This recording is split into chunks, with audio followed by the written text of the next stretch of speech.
So Lauren Eckhardt, welcome. Thank you. To our Illinois Library Association conference. We had a little bit of a surprise for you this evening. Lauren is the author of The Remedy Files Illusion, and she was our winner for the Young Adult Soon-to-be-famous Illinois Author Project for 2019.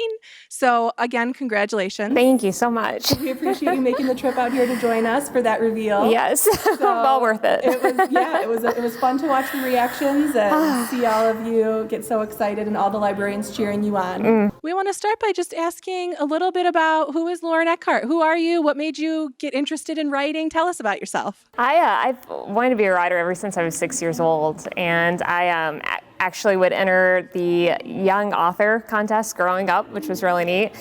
And I won them 3 years in a row, which was very empowering for my dream, of course. But I think I just kind of got distracted through life, and I feel like the older I got, more introverted and a little bit more nervous to share those things, right? Because when you're writing a story, it's insight into your heart, insight into your mind, and it became harder to share it, especially when you would start writing stories in high school and you'd start to get graded on them. True. That could be a little damaging to a dream, unfortunately.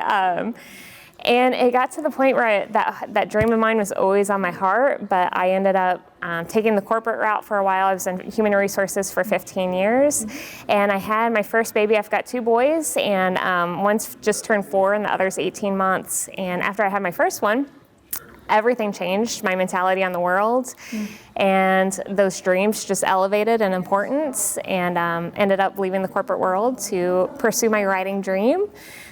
Found out how hard the stay-at-home mom life actually is. Yes. And so the writing thing didn't go quite as well as I had hoped. And I'll be perfectly vulnerable here with my story briefly, but I had my second baby last year. He's 18 months now, and I went through 11 months of postpartum. And last year, I was struggling. Like, it was the same time, it was exactly a year ago, which is why this is so significant to me. And I was struggling with why hadn't I pursued my writing dreams when that's what I wanted, and I had stopped working for it. And my kids became my motivation. Yes. So I made 2019 my year, and all those stories that I had been working on for 10 plus years, I finished, I put out. So it's been a big year, especially with this, because it tells me that all of that was worth it, and I'm on the right track to prove to my kids that having big dreams is important, and they do come true. So I want to shift gears a little bit and just ask you to tell us more about the Remedy Files. This was actually, all the books I write, all the stories I write are from a song. One song inspires all the stories I write, and this one is actually from my favorite song since I was 16. It's God of Wine by Third Eye Blind, and I love that you know that. And God of Wine, ever since I was 16, and I'm turning 36, so it's been a long time in my life. See?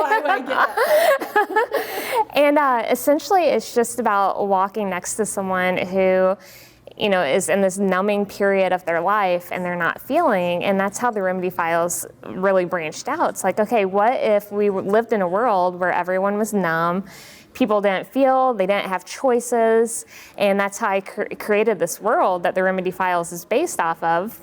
And then all of a sudden you have a girl who's going through it and realizing that there's so much more to life, right? She meets someone outside of this world who teaches her that you do have options. The world is bigger, and she learns that what she grew up in was all a lie, and it's her breaking through that and discovering the truth, discovering feelings for the first time, and having to make some big choices for being the first time of ever making choices. And the world just kind of falls apart from there. Wow. So there's a lot that takes place. That sounds very interesting. And I know our judges really enjoyed it.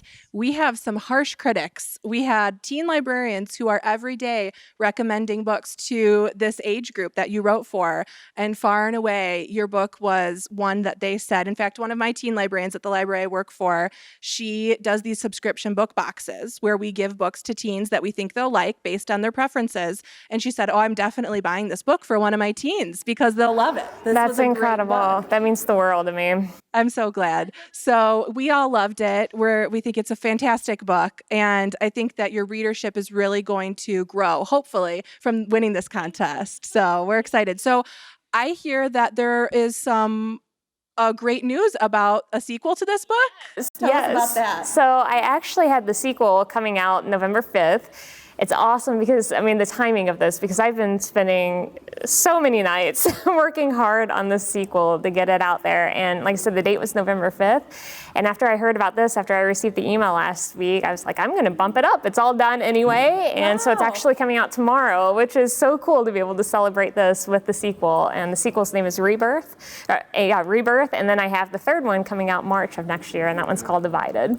That is amazing. Thank you. Timing. Yes, I know. I just can't believe it. It just makes, like I said, all the hard work, the sleepless nights, well worth it. So. Absolutely. Well, Lauren, we loved your book. We're so excited to see what the future holds for your series and for you as an author. And we just want to say again, congratulations. This honor is truly deserved. Thank you. I appreciate that.